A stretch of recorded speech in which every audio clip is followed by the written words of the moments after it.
Hi guys, welcome back to my channel and welcome if you're new. I'm Nika and I make book related videos and I'm really excited to film this one. So this is probably going to be one of my last videos that I filmed this year and I am kind of feeling bittersweet about the same. But another thing that I want to point out is that you might notice that there is some discrepancy regarding the voice, the sound, and that's because I actually ruined my mic. What a way to end the year. I'm gonna have to buy a new one, so we'll probably get to that in the new year. But for now I'm just going to wing it, and I hope I'm loud enough and the voice is nice enough in the video. But yeah, without further ado, I'm gonna dive right in. I'm gonna share with you all the 9 books that I got, 9 new books that I got in the month of December. I'm very happy about them, and I hope you'll enjoy this video. So without further ado, I'm gonna dive right in.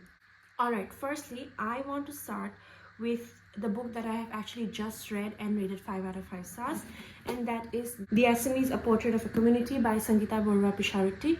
Now this was a review copy sent to me from LF and I'm really thankful to them. This is such a comprehensive read on the Assamese people, one of the oldest linguistic or cultural groups from the northeast of India. It is a very wholesome book. I would say it delves into the culture, rituals, the food habits, the intellectual scenario at the moment, as well as the linguistic differences, varieties, dialects. It also delves into the political scenario right now, also in terms of the Assam Accord and everything.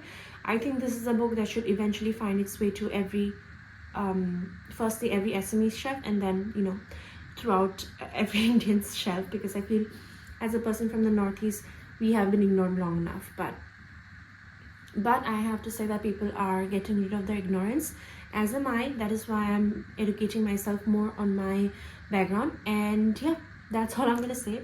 Overall, I've actually read this book, so it's a really good book, and I would definitely recommend it. Then let us see a book that let us actually first go through all the review copies. Then I also got Love on the Second Read by Mika de Leon. Now this is a review copy that was sent to me by Penguin, and I'm very thankful to them. So this is basically a love story between editors, and when I first came across it, it gave me Book Lover vibes by Emily Henry, and that is a book I really liked. So this is also a book I wanted to check out. I'll share the synopsis with you. A workplace romance between 2 editors set against the backdrop of the vibrant Philippine book publishing scene. Emma Morales, tenacious romance book editor and proud cat lady, knows romance, but love? Nope. Thank you very much. Enter nerdy sci-fi and fantasy editor Kip Allegre, who quotes J.R.R. Tolkien for breakfast and knows heartbreak all too well.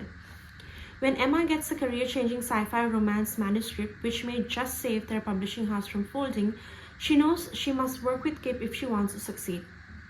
Sounds simple, right? But when well-meaning, meddling best friends and an obsessive ex-boyfriend and a beautiful ex-fiancée come into the picture, the job doesn't seem so simple anymore.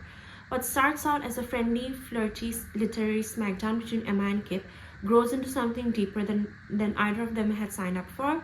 The deal was to edit the book, not their lives. Emma and Kip may be willing to read the manuscript over and over again, but will they be willing to give love a second read? So really excited to read this book, and it's quite short also, so I think this might be a great holiday read. We'll let you know. Then Penguin also sent me some amazing books as gifts for the new year, and I definitely will be including them in my 2024 TBR. So first one we have is Writer's Postcards by Deepika Mukherjee. Now this is a sort of, you know, part memoir, part travelogue by the author, and recently I have discovered, in 2023 I have discovered that I love traveling, so anything along those lines, traveling and everything, I really love. I have also recently discovered that I really like essays about the self, memoirs and everything, so this is definitely up my alley and I'm excited to read this. I also got as gift No Room in Neverland by Joyce Chua. Now this is, I think, sort of inspired by Peter Pan. I'll share the synopsis.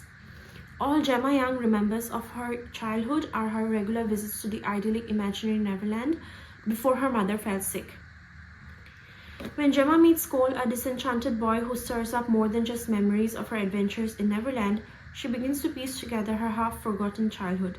Her mother sick with longing for Neverland, the accident that ripped her family apart, and her father who abandoned her when she was a child. But now Gemma's near-obsessive quest to find her father sends her spiraling deeper into Neverland, just like her mother did.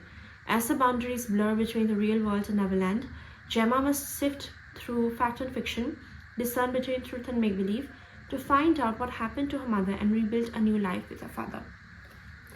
That's that. And lastly, I also have Mami Suzuki, Private Eye by Simon Rowe. Now this is, I think, inspired from Japanese fiction, because it is set in Japan as far as I know. So I am really excited to read it. Single mother and straight-talking Private Eye, Mami Suzuki takes cases the Kobe police have little time for and proves that quick wits and compassion solve mysteries faster.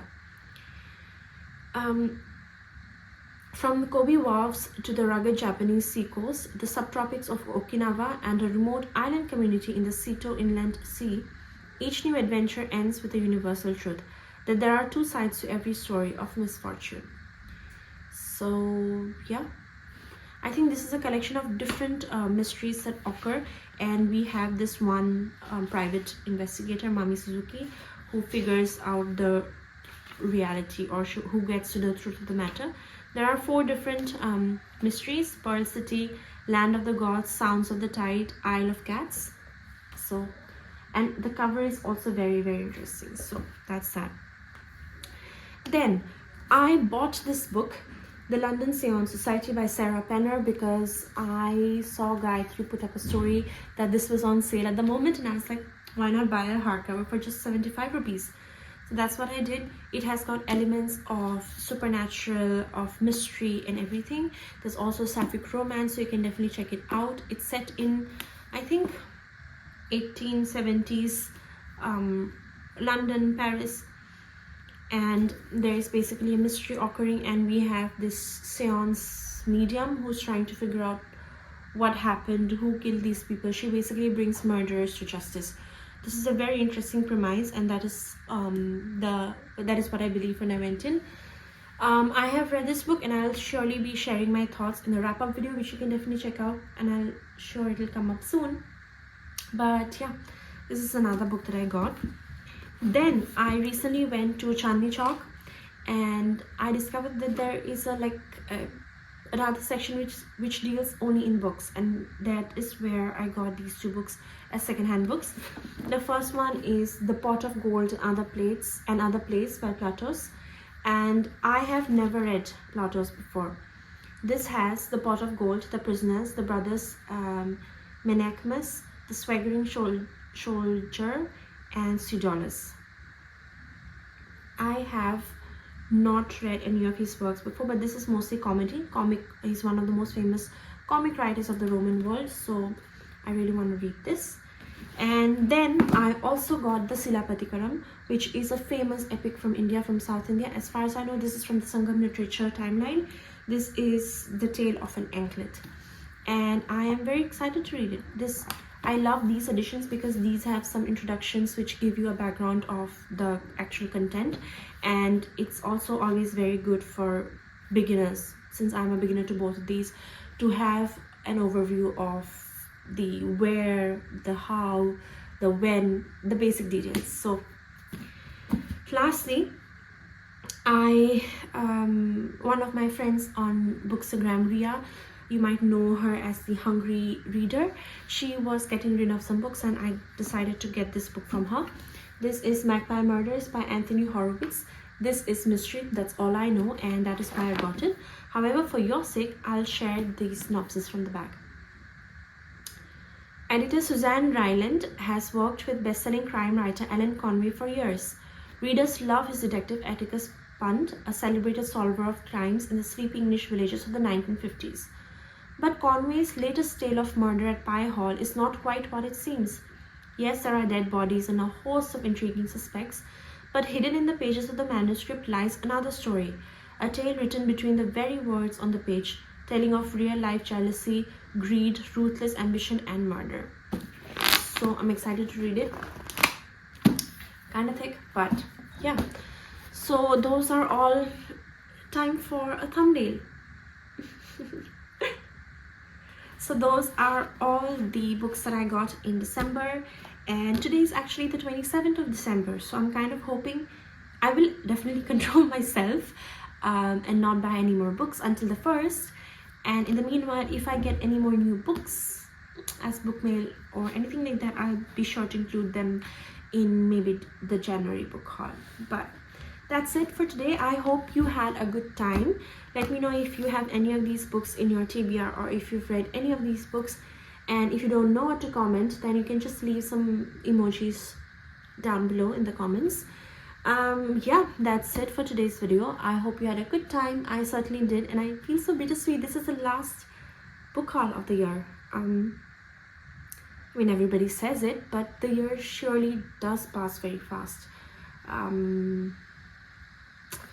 Okay, so thank you for watching. I'll see you again maybe next year, or maybe in another video this year only. But until then, take care and peace out. I love you all. Thank you for watching. Bye.